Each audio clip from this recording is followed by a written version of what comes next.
자, 어제 경찰에 불려가서 무려 13시간 동안 또 조사를 받았습니다. 이재명 경기지사 얘기인데요. 일단 이 지사가 귀가하면서 했던 얘기를 듣고 관련 얘기 나눠보겠습니다.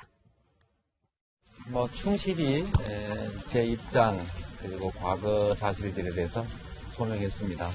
앞으로 우리 검찰이 답을 정해놓고 조사하지 않았기를 바라고 도정에 좀 더 충실하도록 노력하겠습니다. 날씨가 더 추워질 테니까 우리 도민 여러분들께서 안전사고에 더 유의하시기를 바랍니다.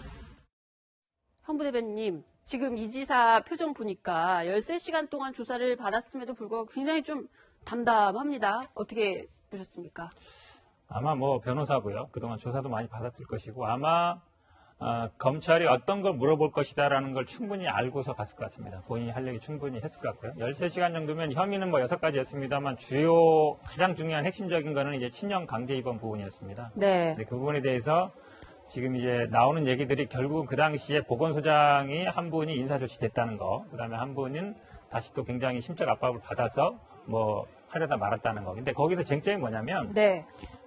이재명 지사 같은 경우에는 내가 강제 입원 안 시켰다. 그러니까 그거는 2014년에 그 형이 실제로 강제 입원 되긴 됐었거든요. 네. 지금 검찰이 문제 삼는 건 2012년에 강제 입원 시킨 게 아니라 시키려고 했었다. 아. 그 부분이거든요. 네. 그게 사실은 팩트가 다른 팩트인데. 한 번은 2012년에 하려고 했었고, 예. 2014년에 실제로 강제 입원 시켰고. 2014년 강제 입원 시킨 거는 가족이 한 거예요. 아. 가족이 한 거고. 이 지사와 무관하게. 그렇죠. 네. 2012년에는 하려고 했었다. 그 부분이 다른 거죠. 그러니까 지난번에 아마 주체가 다르다. 그렇죠. 주체가 다른 거고. 네. 그래서 이제 이재명 기사는 내가 안 시켰다라고 하는 얘기는 이제 2014년 얘기하는 것이고 시키려고 하면서 공무원들한테 어느 정도 좀 압박을 가했다는 부분은 지금 나온 2012년 얘기인데 거기서 제일 중요한 건 이제 보건소장 두 분의 얘기입니다. 근데 저도 이 구모 직접 아는 건 아닌데요. 이 네. 보건소장들이 아마 특히 구모 씨 같은 경우에는 정신과 전문은 아니에요. 그러니까 주변에 이제 이런 경우에도 강제 입원이 되냐라고 많이 물어봤는데 제가 주로 이렇게 활동하는 데가 용인이거든요. 용인에도 네. 정신병원이 있어요. 그러니까 그런데도 이제 그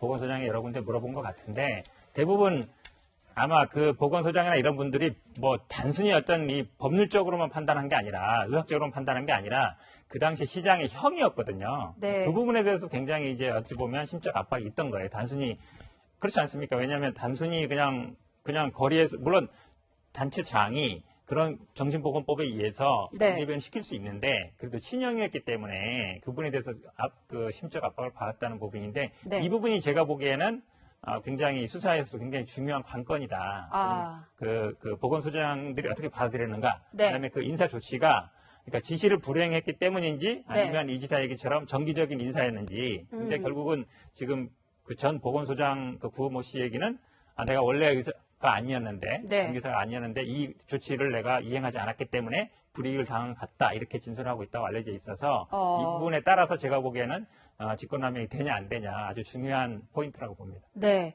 그리고 또 그 개정, 이른바 그 고발인들은 그 친문 쪽에서는 해경 김 씨라고 불리는 KHK631000. 그 사실은 김태원 변호사님, 네. 해경훈 김 씨라고 알려져 있긴 했지만 이게 원래 SNS상 이름은 정의를 위하여가 원래 아이디 이름이던데요. 어쨌든 근데 그 친문 네. 쪽에서는 해경군 김씨로 많이 부르니까 네. 그 정의를 위하여 그 아이디가 똑같은 그걸 가진 사람이 교회, 이 지사 부부가 다니는 교회에서도 나왔다 그래요? 그렇죠. 성남제 분당에 있는 모 교회에 네. 이 부부가 다니는데 그 두 부부의 이제 교회 가면 여러 가지만 적잖아요. 거기 네. 이제 아이디를 KH K군요. 631000으로 적었다. 네. 이런 얘기들을 합니다. 그리고 이제 이 고발을 했던 고발인들 측에서는 여러 가지 더 다른 얘기들 나오는 것 같아요. 제가 들은 건 있는데 그건 언론에 보도된 거니까 제가 말씀드리긴 그렇고. 네. 어쨌든 이 아이디가 여러 군데 사이트에서 이제 쓰였다고 똑같은 아이디가 그걸 이제 이재명 지사의 했던 그 고발인들 있잖아요. 이정열 네. 변호사 측에서는 이제 그런 얘기를 하더라고요. 그래서 김효경 씨가 맞다. 네, 똑같은 아이들이 계속 여러 사이트에서 이걸 쓴다라고 이제 이정열 변호사는 그렇게 이제 얘기를 하는 것 같던데. 네. 어찌됐건 간에 굉장히 어려워지는 거죠. 왜냐면, 예를 들어서 인터넷 홈페이지, 어떤 이메일이라든지, 아니면 무슨 사이트라든지, 거기에 이메일 계정에 내가 해킹 당할 수 있어, 이렇게 얘기는 할 수 있겠지만, 본인이 다는 교회에 본인이 적은 거는 그건 어떻게 누가 내가 안 쓴 거 다른 사람이 와서 적었어라고 말할 수 없지 않겠습니까? 네. 그리고 우연도 너무 많으면 이게 피해론이 되는 건데 이렇게 되면 KHK 631000은 사실은 이재명 지사와 죄송합니다. 김혜경 씨가 잘 즐겨 쓸 아이디라고 볼 수밖에 없어지는 거죠. 그래서 이런 얘기를 들 때 그럼 631000은 뭐냐? 이게 이제 이재명 지사가 63년 10월생이에요. 필상 보면. 근데 이제 생일이 20 며칠인데 네. 그 기록상에는 네. 이재명 씨가 그런 얘기를 한다는 거. 이거 보도가 된 거니까 제가 말씀드리면 네. 본인이 이제 어렸을 때 굉장히 어려웠잖아요, 생활이. 어렵게 자랐어요. 네, 그러니까 어머니가 예를 들어 20 며칠이다. 너는 자, 내 아들 재명아, 넌 20 며칠 태어났어. 라고 얘기를 했는데 네. 어머니가 정확한 날짜를 기억 못 하신다는 거예요. 아. 그래서 우리 엄마가 내 생일 20 며칠이라고 하는데 내가 그게 정확치가 않아.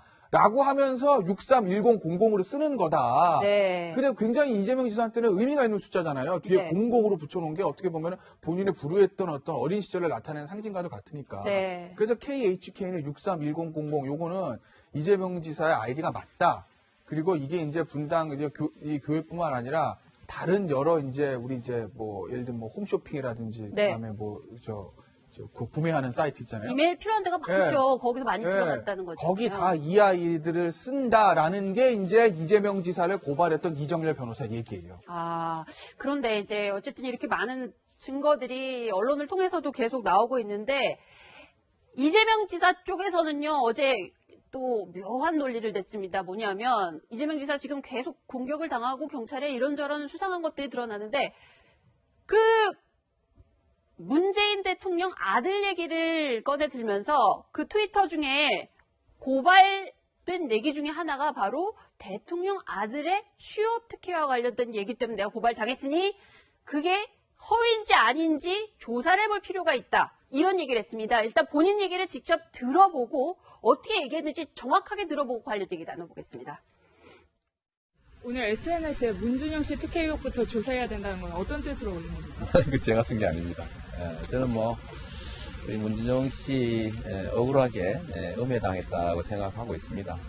다만 아마 변호인 입장에서는 죄가 되는지 안 되는지 또 그 계정이 제 아내 것인지 또 아내 것이라고 혹시 인정되더라도 정말로 아내가 썼는지를 따져보는 게 의무이기 때문에 그렇게 의견을 냈던 것 같습니다. 제가 알기로는 그 변호인께서 의견서 자체에 아닐 거라고 확신한다. 다만 법률상으로는 따져볼 수밖에 없지 않냐라고 했던 것으로 압니다. 근데 말을 굉장히 어렵게 돌려서 하긴 하셨는데 나는 문준용 그 씨의 취업 특혜 사실 아니라고 확신해. 아닌데 조사해보자 이거잖아요. 이 의원님, 이거는 어떻게 이제 대통령 아들을 이렇게 보면은 끌고 들어간다고 볼 수밖에 없는 거 아닌가요? 일종의 반격으로 봐야 되는 거 아닌가요? 사실 저는 저거 보고 조금 놀랐습니다. 이재명 지사가 저렇게까지 하나? 그러니까 그동안에 이제 친문 쪽에서 굉장히 그 이재명 지사에 대해서 비판도 많이 하고 압력도 많이 넣었는데 그거에 대해서 이재명 지사가 어느 정도까지 반응할까 했는데 저거 나온 거 보니까 굉장히 어떻게 정면 대결로도 갈 수 있지 않나 싶어요. 왜냐하면은 문준용 씨 사건은 어떤 의미가 있냐면은 지금 대통령 지지율이 떨어지는데 가장 큰 그 요인 중에 하나가 20대 그 유권자들이 약간 떠나는 거거든요. 네. 근데 20대들이 가장 그 문 대통령에 대해서 지금 약간 불만이 늘어가는 게 뭐냐면은 취업난도 있고 그 중에서도 그 서울교통공사에서 약간 좀 의혹이 드러나고 있는 고용세습, 취업비리 이런 거거든요. 불공정 굉장히 그렇습니다. 좀 민감하죠. 그거를 이재명 지사가 아주 직접적으로 건드린 거예요. 네. 특히 문준용 씨 사건은 그동안에 아마 지난달에 대법원에서 그 판결이 나왔습니다. 그러니까 국민의당에서 의혹을 제기한 분들이 다 실형을 받았거든요. 네. 그래서 법적으로는 해소가 됐는데도 불구하고 저렇게 나온 거 보면은 노전 대결을 하겠다. 그동안에 친문 핵심들이 그 이재명 지사한테 요구한 거는 두 가지 정도입니다. 첫째는 노 전 대통령의 그 죽음을 비하하고 희화하고 정치적으로 이용했다. 네. 그거는 도저히 용납할 수 없다. 거기에 대해서 정치적 책임을 져라. 그게 도지사를 사퇴하는 거든 탈당을 하는 거든 당신의 그 조치를 취하고 그 다음에 새롭게 시작해라. 네. 둘째, 그런 행동에 대해서 명백하게 공식적으로 사과해라. 무슨 방송에 나가서 무슨 적절하지 않습니다만 그대로 하면은 싸가지가 없었다 이런 얘기로 얼버무리지 말고 네. 직접적으로 사과하라. 이런 요구가 그 비공적으로 있었거든요. 네. 그럼 이거에 대해서 이재명 지사는 타협을 하든지 협상을 하든지 아니면 뭐 정면으로 받아야 되는데 지금 문준용 씨 얘기까지 그 거론한 거 보면 그 두 번째일 가능성이 굉장히 그 높아지는 것 같습니다. 네, 부대변인 어떻게 네, 보세요? 한 가지 추가하면요. 이게 뭐 변호사 입장에서 말씀드릴게요. 네, 그러니까 지금 명예훼손이 관련 문제되는 건 두 가지인데 전해철 의원이 한국당과 손잡았다. 네, 근데 그거는 어찌 보면 명예훼손 팩트로 그러니까 확인하기가 쉽지 않아요. 손잡았다는 부분은 뭐 정치적인 연대했다는 의미인데 네. 명예훼손이 될 수도 있고 안 될 수도 있어요. 법률적인 판단 여지가 들어가는데 네. 취업 특혜를 받았느냐 여부는 법적으로 분명히 이게 사실 가려져야만이 명예훼손이 되는 부분이거든요. 네. 그런데 지금 말씀하신 것처럼 이 정치적인 의무는 굉장히 가벼운 문제가 아니고요. 네. 그다음에 지금까지 주된 논점이 지금 이제 그 페이스북에 쓴 글은 맞아요. 기본적으로 그 계정이 김혜정 계정이라 해야 되고 그다음에 거기에 글을 썼어야 되고 그게 명예훼손 허위 사실이어야 되는 건 맞는데 네. 지금까지는 계정이 누구 거냐로 굉장히 집중돼 있었거든요. 그렇죠. 그러면서 이거를 약간 이제 글을 썼느냐 안 썼느냐. 그러니까 계정이 누구 거냐의 싸움에서는 본인이 일단 어느 정도 좀 승산이 낮았다라고 보는 것 같고요. 그다음에 글을 썼느냐 안 썼느냐. 그다음에 취업 특혜 여부는 약간 이제 시선을 돌리기 네. 목적이 있는 것 같고. 네. 그다음에 하나 더 중요한 거는 이거를 이제 검찰에 던지는 겁니다. 이 부분을 조사해라. 조사할 수 있어? 과연 검찰이 결국은 기소를 하려면 이 부분에 대해서 조사를 해야 되거든요. 특혜가 거짓말이다. 이거를 검찰 그렇죠. 니네가 조사해라 조사해야 이거잖아요. 되는데 근데 그렇죠? 문제는 시간이 없습니다. 시간이 이게 왜냐하면 지금 말씀하신 것처럼 국민당 얘기는 지난번에 이제 그 허위로 이제 그 녹취해서 한 부분이지 이 네. 부분에 대해서 검찰이 과연 조사를 할 수 있겠느냐 어찌 보면 약간 이제 압박하는 수단도 있는 것 같고요. 그런데 네. 계속 이제 저는 어쨌든 법률적인 쟁점은 쟁점입니다만 이거는 그냥 변호사들이 하면 되는 역할인데 이거를 정치의 영역으로 끌고 오는 거 그거는 이재명 지사의 판단이라고 보는데 이 부분에 대해서는 좀 제가 보기에는 이 논란을 오히려 더 키우는 부분이 있는 것 같습니다. 네.